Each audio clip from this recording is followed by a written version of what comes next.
Good morning, and today we're going to be making these beauties. Absolutely amazing. A little bit of chocolate sauce, absolutely fantastic. Very quick, very easy, very little ingredients. So let's see what we do. Good morning everybody, and welcome back to our cooking kitchen today. And you're going to love what we're doing today. Today we're doing, it's like a donut, but it's different. It's actually brought from Belarus, very easy ingredients. All you're going to do is you're going to need some Kefir, and you can make your own Kefir if you want by getting some normal milk, adding lemon, leave it overnight for it to curdle, okay, and then you can use it the next morning. But we're going to have some Kefir there, and what we're going to do is we are going to put 1 teaspoon of baking soda into the Kefir, and then we're going to have to leave it, we're going to mix it up, and then we're going to leave it for 20 minutes to bulk up. Once you've actually left this for 20 minutes for it to bulk up, okay, all you do is you add your sugar. Now you must remember with your Kefir, you must make sure it's room temperature, not cold out the fridge, because the reaction and everything that happens better at room temperature. Not warm, but room temperature. So we put the sugar in there. Now this is like a home recipe, so there's no exact measurements, but I will do an ingredients list for what we're making here at the end, so that you can actually see exactly how much ingredients of each thing you need to put in. But for now this isn't an exact science, but they come out fabulous.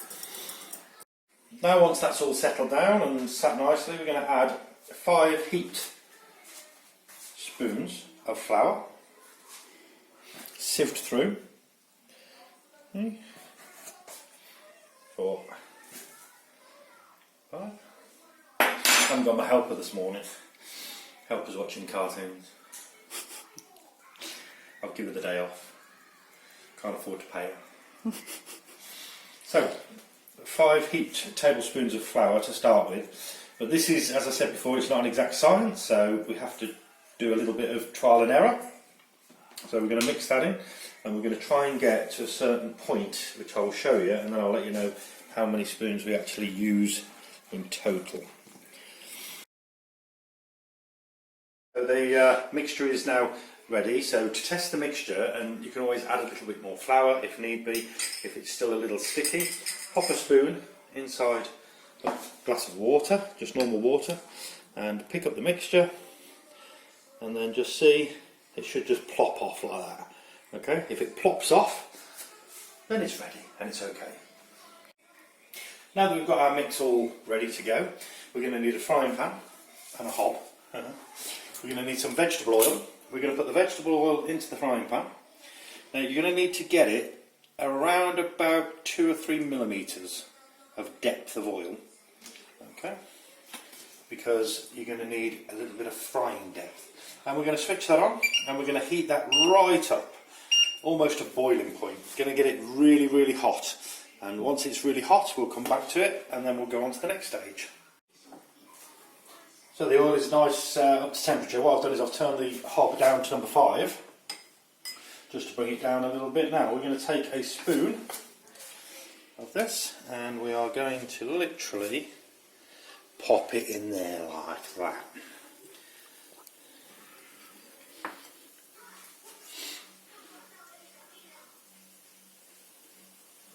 And we're going to put about 4 in, each time going into the water so it doesn't stick to the spoon. Like that. And 1 more there. There we go.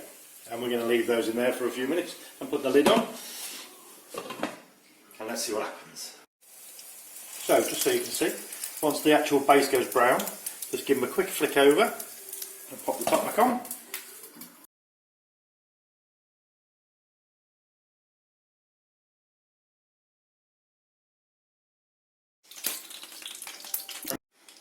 And as you can see, we have 10 lovely donuts, which we can have jam or chocolate or whichever you want with.